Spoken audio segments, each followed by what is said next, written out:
تم سجدوں کو نہیں چنتے، تمہیں سجدوں کے لیے چن لیا جاتا ہے۔ حضرت علی نے فرمایا، جب تھک جاؤ تو اللہ کے سامنے جھک جایا کرو، کیونکہ لوگ تھوڑی سی غلطی پر چھوڑ جایا کرتے ہیں اور اللہ تھوڑی سی عبادت میں بھی تھام لیتا ہے۔ اور جب بات سکون کی آتی ہے تو میں اللہ پاک سے باتیں کر لیتی ہوں۔ جن کی امیدیں صرف اللہ سے ہو وہ کبھی نا امید نہیں ہوتے۔ حضرت محمد مصطفیٰ صلی اللہ علیہ وسلم نے فرمایا، جب ایک جوان انسان توبہ کرتا ہے تو مشرق سے لے کر مغرب تک کے قبرستانوں سے 40 دن تک عذاب ہٹا لیا جاتا ہے۔ کامیابی مقدر بن جائے گی اگر ہمارا ہر عمل سنت کے مطابق ہو، اور اگر دوستی اللہ سے ہو جائے تو دوسروں کے پیچھے بھاگنا نہیں پڑتا۔ توکل کرو اور پھر دیکھو، اللہ تمہیں وہاں سے عطا کرے گا جہاں سے تمہیں عطا کے ذریعے بھی نظر نہیں آتے۔ سنو پیارے لوگوں، اس دنیا میں تمہارا رب ہی تمہارا سب سے زیادہ اپنا ہے۔ حضرت علی نے فرمایا، جب رب راضی ہونے لگتا ہے تو بندے کو اپنے عیبوں کا پتہ لگنا شروع ہو جاتا ہے، یہی اس کی رحمت کی پہلی نشانی ہے۔ بس تھوڑا صبر کرو، مقرر کردہ آزمائشوں کے بعد تمہیں تمہاری چاہت نواز دی جائے گی۔ انسان کے جسم کا سب سے خوبصورت حصہ اس کا دل ہے، اگر وہی صاف نہ ہو تو چمکتا چہرہ کسی کام کا نہیں۔ اسلام اتنا خوبصورت مذہب ہے کہ غور سے اذان سننے سے ہی ڈپریشن کا علاج ہو جاتا ہے۔ جب عبادت سکون دینے لگے تو سمجھ جاؤ اللہ تم سے راضی ہے۔ وہ آزماتا ہے تمہیں تمہارے دل کے قریب چیزوں سے۔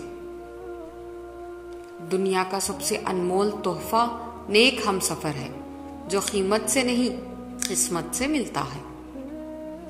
دوسروں کے درد مٹانے والے بن جاؤ، اللہ تمہارے درد مٹا دے گا۔ ہماری زندگی میں کبھی کبھی بہت سے ایسے موڑ آتے ہیں جن میں روشنی اور تاریکیوں کا مقابلہ ہمیں خود کرنا پڑتا ہے۔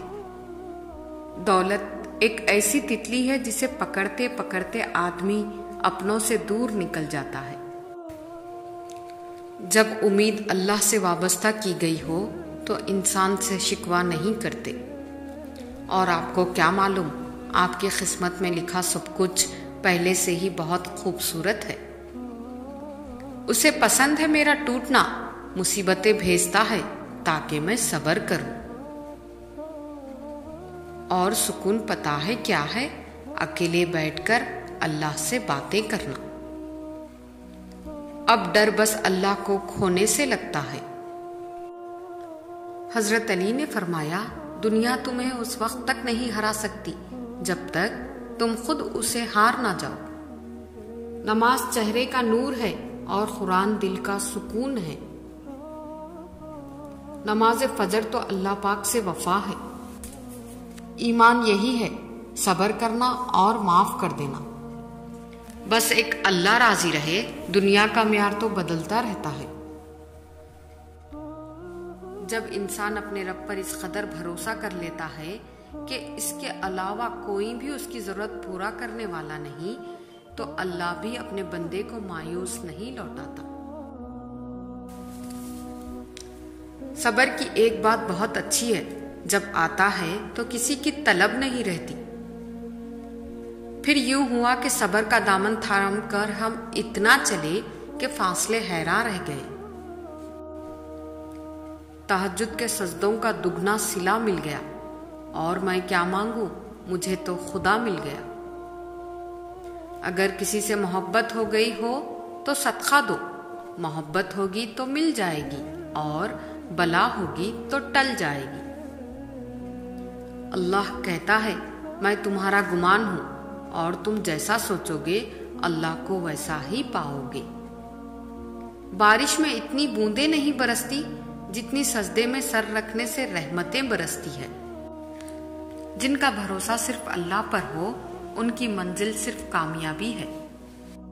جزاک اللہ۔